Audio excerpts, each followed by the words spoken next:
ETF index mutual funds నేర్చుకుని stock మార్కెట్లో రాణించాలనుకుంటున్నారా? వెంటనే ఈ నెంబర్కి కాల్ చేయండి.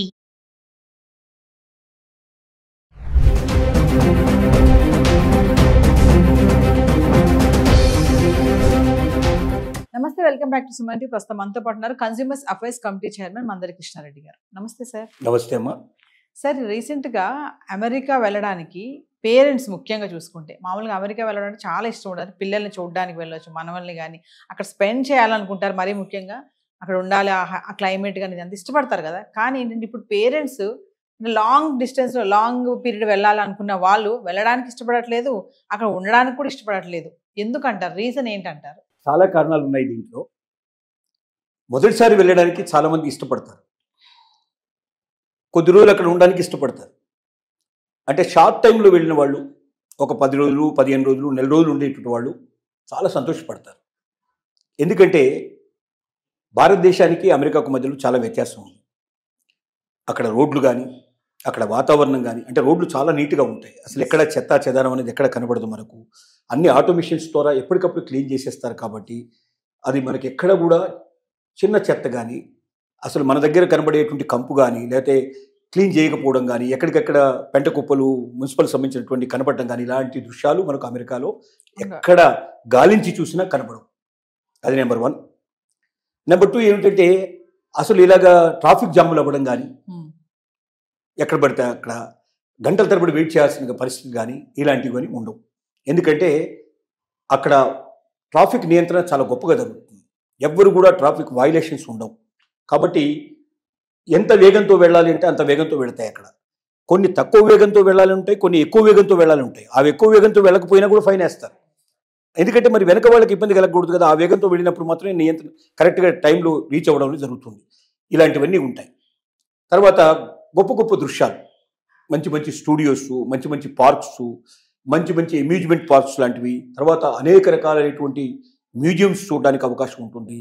అంటే భారతదేశంలో చూడడానికి వీలైనటువంటివి అనేక మనకు అక్కడ చూడేసిన అవకాశాలు ఉంటాయి.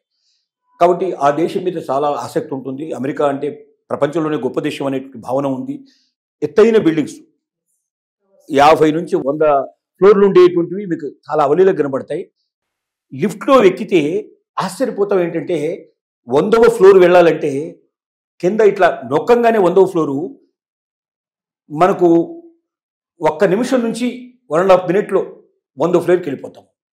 అంటే 1 or 2 మినిట్స్లో మనం 100వ ఫ్లోర్కి వెళ్ళిపోతాం. మన దగ్గర ఉన్న లిఫ్ట్లు నొక్కితే 2వ ఫ్లోర్కి వెళ్ళడానికి చాలా టైం తీసుకుంటుంది. మనకు 3వ ఫ్లోర్ 5వ ఫ్లోర్ ఎక్కడానికి మనకు టైం తీసుకుంటుంది. అంత ఫాస్టెస్ట్ టెక్నాలజీ ఉంటుంది. కాబట్టి అది కూడా మనకు చాలా ఆనందాన్ని కలిగిస్తుంది, ఆశ్చర్యం కలిగిస్తుంది. అమ్మో 100 ఫ్లోర్లు కదా, ఎక్కడానికి ఎంత టైం పడుతుంది అనుకుంటాం మనం. కానీ 2 నిమిషాల్లో మనం అక్కడ ఉండిపోతాం. ఇట్లాంటి ఆశ్చర్యకరమైన విషయాలు చాలా ఉంటాయి. కాబట్టి అసలు పార్కులు కూడా చాలా అందంగా ఉంటాయి. అది పార్కులో మనం ఏది కోరుకుంటాం అని కోరుకున్నవన్నీ దాదాపుగా అక్కడ దొరుకుతాయి. మనకు హోటల్స్కి వెళితే పరిస్థితి అట్లా ఉంటుంది. ఇలాగా ప్రతి చోట కూడా ఇంకోటి సిస్టమేటిక్గా ఎక్కడికైనా క్యూ సిస్టమ్, ఎక్కడ ఒకరి మీద ఒకటి పడేయటం ఉండదు, అరుపులు కేకలు ఉండవు. మాట్లాడే విధానం కూడా చాలా నిమ్మలంగా మాట్లాడతారు. ఎందుకంటే ఏ మాత్రం సౌండ్ చేసినా కూడా వెంటనే హోటల్ నుంచి పంపించగలిగే పరిస్థితులు ఉంటాయి. కాబట్టి మన దగ్గర అంతగా సిగరెట్లు తాగుతూ ఉంటాం, ఇరవకంగా ఉంటాం. దానికి సిగరెట్ స్మోకింగ్ ఏరియాస్ వేరే ఉంటాయి, అక్కడ వెళ్ళి రావాల్సిందే. చాలా మర్యాద, ఒకరినొకరు గౌరవించుకునే విధానం, క్యూ లైన్ పద్ధతులు, ఇలాంటివన్నీ కూడా మనల్ని విపరీతంగా ఆకర్షిస్తాయి. కాబట్టి పేరెంట్స్ అక్కడికి వెళ్ళారంటే వాళ్ళు ఇష్టపూర్తిగా వెళ్ళి ఎక్కువ రోజులు ఉండాలని కోరుకోవడానికి తప్పలేదు. కానీ జరిగేది ఏమిటంటే, ఎక్కడికి వెళ్తున్నాం, వాళ్ళంతటా వాళ్ళు వెళ్ళి వాళ్ళంతటా వాళ్ళు తిరిగి వచ్చేసి ఒక హాలిడే ట్రిప్ లాగా వెళ్ళి వస్తే సంతోషంగా ఉంటుంది. కానీ పిల్లల దగ్గరికి మనం వెళ్తున్నాం. ఈ పిల్లల దగ్గరికి వెళ్ళడం 2 రకాలు ఉంటాయి. కొద్దిమంది పిల్లలు మాత్రమే తాము అమెరికాలో స్థిరపడ్డ తర్వాత తమ పేరెంట్స్ కూడా వచ్చి చూడాలి అని కోరికతో వాళ్ళని ఆహ్వానించే వాళ్ళు ఉంటారు. కానీ 90% పేరెంట్స్ పిల్లలు ఇన్వైట్ చేసేది ఎప్పుడంటే, ప్రెగ్నెన్సీ వచ్చినప్పుడు, కూతురుకు కానీ కోడలికి కానీ ప్రెగ్నెన్సీ వచ్చినప్పుడు ప్రెగ్నెన్సీలో సహాయం చేయమని చెప్పి పిలుస్తారు. ఓకే. కారణం ఏమిటి దానికంటే, అక్కడ ఎవరైనా అసిస్టెంట్ పెట్టుకోవాలంటే, ఎవరైనా పని మనిషిని పెట్టుకోవాలంటే, లేదా సహాయకులను ఎవరిని పెట్టుకోవాలంటే ఒక మనిషి జీతానికి సరిపోయేంత డబ్బులు అక్కడ ఇవ్వాల్సిన పరిస్థితి ఏర్పడుతుంది. అక్కడ సర్వెంట్ మేడ్స్ కూడా వాళ్ళు కార్లలో వస్తారు, రిచ్గా ఉంటారు. వాళ్ళు రాగానే వాళ్ళకి వీళ్ళు విష్ చేయాలి, వీళ్ళు గుడ్ మార్నింగ్ చెప్పాలి, లోపల తీసుకెళ్ళాలి, వాళ్ళకి టీ ఇవ్వాలి, బ్రేక్ఫాస్ట్ ఇవ్వాలి, ఇలాంటివన్నీ ఉంటాయి. సో దీంతో ఏమవుతుందంటే భారతీయులు అసలు అక్కడికి వెళ్ళేదే డబ్బు కోసం వెళ్తున్నారు. ఎంత ఎక్కువైతే అంత మిగిల్చుకొని దాన్ని మన దేశానికి పంపించుకొని అక్కడ ఆస్తులు కూడా పెట్టుకొని తర్వాత వెళ్ళి మనం సెటిల్ అవ్వడం ఉద్దేశమే ఎక్కువ మందికి ఉంటుంది. ఈవెన్ గ్రీన్ కార్డ్ హోల్డర్స్ కూడా నేను 100% ఇక్కడే ఉంటామని ఎవరు అనుకోరు. మన డెస్టినీ ఆల్రెడీ మళ్ళీ ఇండియానే అనేటువంటి ఉద్దేశంతో ఎక్కువ మంది ఉంటారు. కాబట్టి డబ్బు ఎక్కువ ఖర్చు పెట్టడానికి ఇష్టపడరు. కాబట్టి వెంటనే వాళ్ళకి తోచేది ఏమిటంటే అత్తామామలు లేదా అమ్మా నాన్నలు వీళ్ళు ఎవరో ఒకరు ఖాళీగా దొరికే అవకాశాలు ఉంటాయి. వెంటనే ఒక టికెట్ అరేంజ్ చేసేస్తే మన వాళ్ళు వెళ్ళిపోతారు. అంటే ఒక సహాయకురాలను 6 నెలలు పెట్టుకోవాలంటే సుమారుగా వాళ్ళకి 6 లక్షల రూపాయలు ఖర్చు అవుతుంది. అదే మన ఇండియా నుంచి ఒక వెళ్తే ఓ 50,000 లక్ష రూపాయల లోపల వాళ్ళకి అయిపోతుంది. భోజనం ఎట్లాగో వాళ్ళతో పాటు చేస్తారు.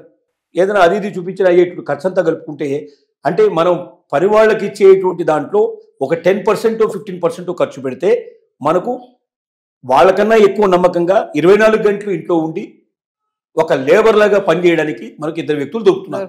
24 hours సర్వీస్. ఈ ఉద్దేశంతో ఎక్కువ మంది పిలుస్తారు. దీన్ని చెప్పాలంటే పచ్చిగా చెప్పాలంటే పరిస్థితి. కాకపోతే ప్రేమలు, అభిమానాలు, ఆలోచనలు ఇవన్నీ చాలా ఉంటాయనుకోండి. కానీ మన వాళ్ళు కూడా ఎందుకు వెళ్తారంటే మొట్టమొదటిసారి వెళ్ళేటువంటి వాళ్ళు ఆ ప్రేమతో వెళ్తారు. నా కూతురు ప్రెగ్నెంట్ అయింది, నా కోడలు ప్రెగ్నెంట్ అయింది, నేను నా మనవరాలను చూసుకోవాలి, మనవడిని చూసుకోవాలన్న ఆతృతతో మనం అక్కడికి వెళ్తాం.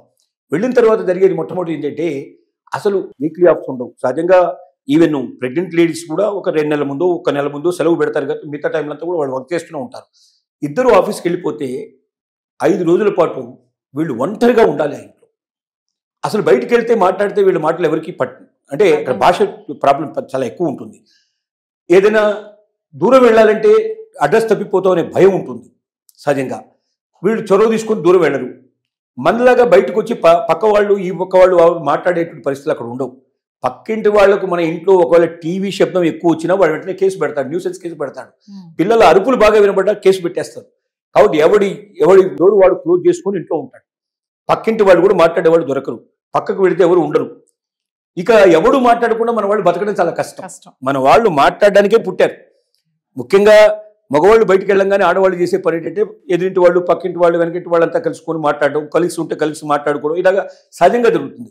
ఆ ఎక్స్చేంజ్ ఆఫ్ థాట్స్ లేకపోతే మన వాళ్ళు బతకడం చాలా కష్టం. అంటే అక్కడ ఏంటంటే వారంలో 5 రోజుల పాటు వాళ్ళకి 10 దినాలు, ఒక్క సాటర్డే సండే మాత్రమే వాళ్ళకి హాలిడే వస్తుంది. ఆ హాలిడే రోజున ఏదైనా వీళ్ళని తీసుకెళ్తే ఒక సినిమాకో లేకపోతే ఏదైనా ఒక పార్క్కో లేదా ఇంకేదైనా తీసుకొచ్చే అవకాశాలు ఉంటాయి. మిగతా రోజుల్లో వాళ్ళతో కాస్త గడిపే అవకాశాలు ఉంటాయి. కానీ 5 రోజుల పాటు వీళ్ళు ఇంట్లో బంధించినట్టుగా బతకాలి. ఒక రకంగా చెప్పాలంటే ఖైదీల్లాగా బతకాలి. ఇది చాలా మందికి ఇష్టం ఉండదు. తర్వాత చాకిరీ అంతా 6 నెలలు మనం చాకిరీ చేయడానికి అక్కడికి వచ్చిన విషయం అర్థమవుతుంది. చాకిరీ అయిపోతుంది. ఆ తర్వాత ఏం చేస్తారు, ఏదో కొద్దిగా 1 రోజు 2 రోజులు సెలవు పెట్టేసేసి అమెరికాలో ముఖ్యమైన ప్రదేశాల్లో తిప్పేసేసి మళ్ళీ ఫ్లైట్ ఎక్కిచ్చేస్తారు, వచ్చేస్తారు. కాబట్టి ఈ రకమైన జీవితం గడపడానికి చాలా మందికి ఇష్టం ఉండదు. ఎందుకంటే స్వేచ్ఛా జీవితం, మన స్వేచ్ఛ కోల్పోతున్నాం. ఏం చేసావు అమెరికా పోయి అంటే ఇంట్లోనే గడిపానని, ఇంట్లో ఇల్లు వదిలిపెట్టి బయటకు పోవడానికి లేదు, వారం రోజులకి 5 రోజులు నేను ఇంట్లోనే గడిపానంటే, అసలు మన వాళ్ళని గడపాలంటే 5 రోజుల పాటు ఇంట్లో ఎవరు బిక్కచచ్చి ఒక్కరే ఉండి కూర్చోనంటే మాట్లాడడానికి మనుషులు లేకుండా రాత్రి ఎప్పుడూ వస్తారు. వాళ్ళు వచ్చేవరకే చాలా లేట్ అవుతుంది. ఎందుకంటే ఒక్కొక్క నగరాన్ని 100 కిలోమీటర్లు 200 కిలోమీటర్లు ఎక్కడో వాళ్ళ ఉద్యోగాలు ఉంటాయి. కార్ డ్రైవ్ చేసుకుని పోవాల్సిన పరిస్థితి ఏర్పడుతుంది. కార్ డ్రైవ్లోనే 1 గంట నుంచి 2 గంటలు 3 గంటలు టైం దొరుకుతుంది. మళ్ళీ తిరిగి రావడానికి అంత టైం పడుతుంది. బాగా అలసిపోయి వస్తారు. ఎందుకంటే అక్కడ సిన్సియర్గా పనిచేస్తారు. మనలాగా పని దొంగలు ఎక్కువ ఉండరు అక్కడ. ఉంటే వాళ్ళని పని చేయనివ్వరు. పని దొంగలు ఎక్కువ రోజులు ఉండలేరు అక్కడ. కాబట్టి అందరూ సిన్సియర్గా పనిచేస్తారు, హానెస్ట్గా పనిచేస్తారు. అంత కష్టపడి వచ్చి వాళ్ళు 5 రోజుల పాటు గుడ్డి చాకరీ చేస్తారు. ఒక రకంగా చెప్పాలంటే ఒక సామెత ప్రకారంగా 5 రోజులు గాడిదలాగా పనిచేస్తారు, 2 రోజులు గుర్రంలాగా సుఖపడతారు. ఆ 2 days వాళ్ళు ఏంటంటే ఎక్కడైనా వీకెండ్స్లో సముద్రం ఒడ్డుకు వెళ్ళడం, అక్కడ రెస్ట్ తీసుకోవడం, మంచి ప్లేస్లోకి వెళ్ళడం బాగా ఉంటారు. కానీ ఈ నలుగురు కలిసి వెళ్ళాలంటే అయ్యే ఖర్చు మోపిడవుతుంది. వీళ్ళని ఎందుకు పిలిచారు? డబ్బులు మిగిల్చుకోవడానికి పిలిచారు. ఒక రకంగా చెప్పాలంటే పనివాళ్ళని పెట్టాలంటే అక్కడ పనివాళ్ళు దొరకరని కాదు, బ్రహ్మాండంగా చూసుకునే వాళ్ళు దొరుకుతారు, అంతే హానెస్ట్గా దొరుకుతారు. దొంగతనాలు అట్లాంటివి ఏం జరగవు. ఎవరినైనా పిలిచి ఉండొచ్చు. కానీ తన జీతం దాదాపు సగం జీతం పోగొట్టుకోవాలి, లేదా ఇద్దరు వర్క్ చేస్తే అందులో ఒకరి జీతం పోగొట్టుకున్న పరిస్థితి ఏర్పడుతుంది. అంత డబ్బిచ్చి వీళ్ళు 5-6 నెలలు వీళ్ళని పోషించడం కష్టం అనే ఉద్దేశంతో వీళ్ళని తీసుకెళ్తారు. వీళ్ళ పర్పస్ ఏదైనప్పుడు వీళ్ళ ఖర్చు ఎక్కువ పెట్టడం. ఖర్చు పెట్టినప్పుడు ఏమవుతుంది, వీళ్ళు ఖైదీలాగా బతకాల్సి వస్తుంది. అందువల్ల ఎక్కువ మంది దానికి ఇష్టపడరు. కాబట్టి మీరు ఎంత దానికి పోతున్నారు, వారం రోజులు 10 రోజులు 15 రోజులు పిక్నిక్ దాకా వెళ్ళి వచ్చేటైతే అమెరికా చాలా గొప్పగా ఉంటుంది. ఎన్నిసార్లు వెళ్ళినా మళ్ళీ వెళ్ళాలనిపిస్తుంది. కానీ వాళ్ళ అవసరాలకు మాత్రమే పిలిచినప్పుడు మాత్రం అక్కడ వెళ్ళేవాళ్ళు 190 మంది ఈ రకమైన సఫర్ అయిన వాళ్ళు ఉన్నారు. రెండోసారి పిలిస్తే మేము రామని చెప్పిన వాళ్ళు చాలా మంది ఉన్నారు. వెళ్ళలేరు. అంటే వెళితే అక్కడ జరిగేది ఏమిటో తెలుసు కాబట్టి.